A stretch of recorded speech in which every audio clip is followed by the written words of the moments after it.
For the next 2 days, I stayed quiet. I smiled, cooked, listened, observed. Lauren walked around like a queen, ordering the cleaner, posting selfies, acting like I was invisible. But behind that calm face, I was gathering everything: proof, documents, and receipts. Then I called my lawyer, the same one who helped me with my husband's estate years ago. "Tom," I said, "I need to make some changes. Urgently." We met that afternoon. I had one goal: take back what was mine. The first thing I did was withdraw my name as the secondary guarantor on their mortgage. Then I stopped the automatic payments I'd been making from my account. Finally, I updated my will. Before, I'd planned to leave everything to Daniel and the grandchildren. Now, I set up a trust for Emily and Noah, separate from their parents. Lauren and Daniel wouldn't see a dime. Tom looked at me carefully. "Are you sure about this, Evelyn?" "I've never been more sure," I said. "Sometimes silence isn't kindness, it's permission. And I've been silent long enough." By Thursday, Lauren had grown colder. When I cooked, she'd forget to set a plate for me. When guests came over, she'd introduce me as Daniel's mom who stays with us. Never part of the family, just an accessory to it. So that Friday night, I called a family meeting. Lauren rolled her eyes. "A meeting? About what, Evelyn?" "You'll see," I said calmly. We sat in the living room, Daniel, Lauren, and the kids. I handed Daniel an envelope. "You might want to read this." He opened it, and his face turned pale. "These are the mortgage documents." "Correct," I said. "The one showing that I've been paying half of it for 7 years. Lauren blinked. "What?" Daniel swallowed hard. "I can explain." "No, Daniel," I interrupted. "You can't. Not this time." I handed Lauren another envelope. "This one's for you." Inside were bank statements showing every expense I'd covered: the braces, the trips, the taxes, the credit card payment she never repaid. "If it's for the kids." Lauren laughed lightly. "Oh, Evelyn, that's sweet. But maybe you can help by cooking or watching them instead of, you know." She gestured vaguely, her smile tightening. "Instead of sitting around all day." The table went silent. I blinked. I'm sorry." Lauren took another sip of wine, her voice steady and cold. "You never contribute anything to this family." "Daniel works. I handle the house, the kids, the bills, and you just exist here." Daniel froze mid-bite. He didn't say a word. The words echoed in my chest. "You never contribute anything." After a moment, I smiled faintly. "You're right, Lauren. Maybe I haven't contributed enough." She shrugged. "I'm just saying what everyone's thinking." That was the moment something in me cracked, not from pain, but from clarity. Because they thought they knew what I contributed, but they had no idea what I had already done and what I was about to do. That night, after dinner, I went upstairs to my small guest room, the one at the back of the house. Lauren called it the storage room, though it was where I slept. I sat on my bed and opened my old lockbox. Inside were 3 folders: mortgage documents, bank receipts, and transfer records. Every month, for the past 7 years, I had been paying half the mortgage on the house. Why? Because Daniel couldn't afford it when they first bought it. Lauren didn't know. Daniel begged me not to tell her.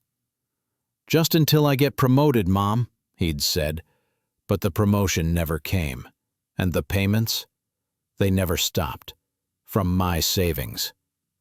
I also paid the property taxes twice when Daniel forgot. I covered Emily's braces. I paid off Lauren's credit card debt quietly when she went on her girls' trip to Miami 3 years ago. And that fancy dining room they were sitting in, the chandelier above it, the one Lauren bragged was imported from Italy, came from my account. So when she said I never contributed anything, I knew the truth. And I decided she was going to know it too. My name is Evelyn Carter. I'm 66 years old, a retired nurse, and a widow of 9 years. I spent most of my life putting others first, my patients, my son Daniel, and later, his growing family. When my husband Mark passed away from a heart attack, Daniel promised me, "Mom, you'll never be alone. You'll live with us. We'll take care of you." It was comforting at the time. But over the years, that promise twisted into something ugly. What began as love became obligation. What began as kindness became control. And what began as family slowly turned into dependence. I moved into Daniel's home, a beautiful 2-story house that I helped him buy after Mark's passing. I sold my home of 35 years, poured $280,000 into Daniel's down payment, and signed over part of my savings, so the kids could grow up comfortably. I didn't ask for anything in return, just a small guest room and a place at the table. But somehow, that made me a burden. It was a quiet Sunday evening, one of those mandatory family dinners my daughter-in-law insisted on having. Her name is Lauren, 35, beautiful, sharp-tongued, and very good at making people feel small while smiling sweetly. The dining room looked perfect, polished oak table, candles flickering, plates set like something out of a magazine. Their 2 kids, Emily and Noah, sat at the end, fidgeting with their phones. I brought my usual dish, roasted vegetables with herbs. Simple, homemade, nothing fancy. Lauren glanced at it and smiled tightly. "Oh, Evelyn, veggies again? You really should learn one of my recipes sometime." I smiled back politely. "Maybe you can teach me one day." She didn't answer. Dinner started fine, until it didn't. Halfway through, Daniel started talking about the kids' new school activities. "Mom," he said casually, "Lauren's been covering the kids' expenses since my bonus hasn't come in yet. Maybe you can help with a little bit this month." Lauren set down her wine glass. "Oh, Daniel, don't pressure her. Your mother has done enough already." But her tone wasn't kindness. It was sarcasm dressed as manners. "I don't mind helping," I said quietly. Lauren's hands trembled. This isn't real." "Oh, it's very real. You see, Lauren, I've contributed more to this family than you ever will, financially and emotionally. But I never needed to brag about it. I did it because I loved my son and my grandchildren." She looked at Daniel, eyes blazing. "You lied to me. You said your mother just stayed here for free."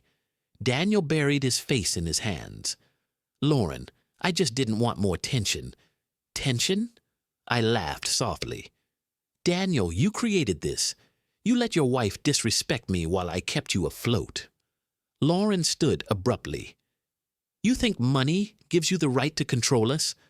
"No," I said quietly. "But it does give me the right to stop supporting people who treat me like a burden." The kids sat silently, wide-eyed. I looked at Emily and Noah. "Sweethearts, I love you both very much. That will never change, but your parents need to learn something. Gratitude." Then I said the words that froze them both. "As of today, I've stopped paying for this house. The next payment is due in 10 days. I suggest you figure out how to handle it." Lauren went pale. "You can't do that." "I can, and I have that night. Daniel came knocking on my door. 'Mom, please, don't do this. We'll lose the house.' Then you'll finally understand what it means to be responsible, Daniel. You're 38, not 18. He sat down, rubbing his face. I just wanted to keep everyone happy. At the cost of your integrity. You let your wife humiliate me in my own home, the home I helped build. He looked broken. I messed up. Yes, I said softly. But mistakes only matter if you learn from them. Lauren, meanwhile, barely spoke to me for a week, until the bank called. Without my contribution, they were short, badly short. They couldn't cover the full mortgage. Suddenly, her attitude changed. She started bringing me tea, asking how I was feeling, complimenting my cooking. But I wasn't naive. It wasn't love. It was desperation. And then, one evening, while she thought I was asleep, I overheard them arguing in the kitchen. Lauren hissed, "We can't lose this house, Daniel." "Do something." "I'm trying." "She's serious, Lauren. She already changed her will." "You checked?" "Yes. I called her lawyer's office, pretending to confirm insurance documents. She cut us out." Lauren went silent. Then she said something that chilled me. "Maybe she won't live long enough for that to matter." That night I couldn't sleep. Her words echoed in my mind. I started noticing small things. My tea tasting bitter sometimes. My vitamins moved from where I left them. Lauren insisting on preparing my meals to help me rest. So I visited my doctor, told him everything. He ordered a blood test, and what came back made my stomach twist. Traces of sleeping medication. In my system, medication I had never taken. The doctor looked alarmed. "Evelyn, are you sure someone isn't giving you this?" I nodded, and he said, "You need to be careful. This could be dangerous in higher doses." That was all I needed to hear. I called my lawyer again. "Tom, I think it's worse than I thought." He listened quietly. Then he said, "Evelyn, don't confront them yet. Let's gather evidence." So I bought a small camera online, hidden inside a photo frame. I placed it on the kitchen counter, and I waited. 2 days later, I had my proof.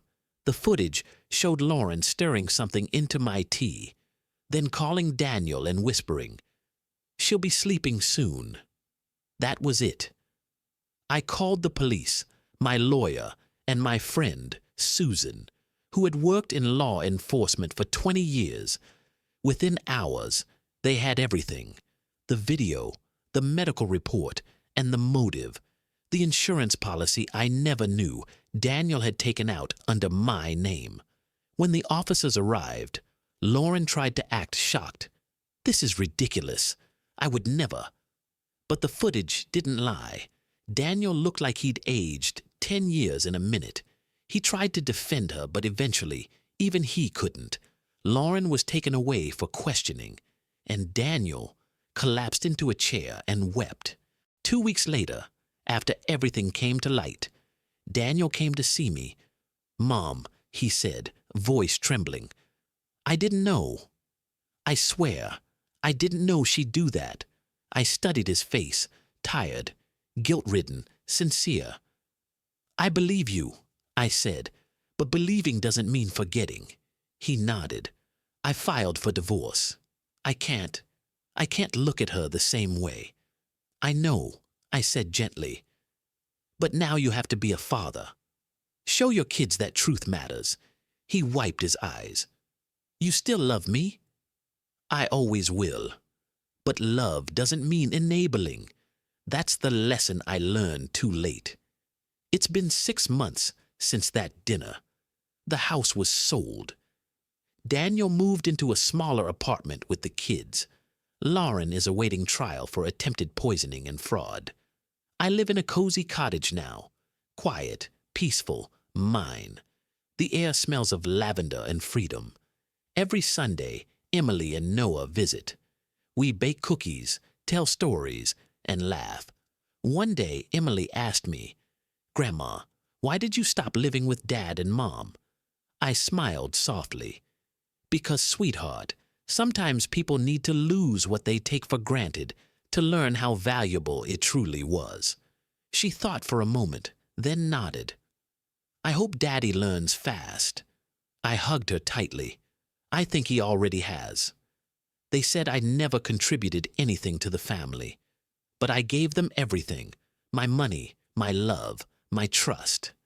And when they broke it, I took it all back. Sometimes, walking away isn't weakness. It's the only way to remind people what you were truly worth. Thanks for watching.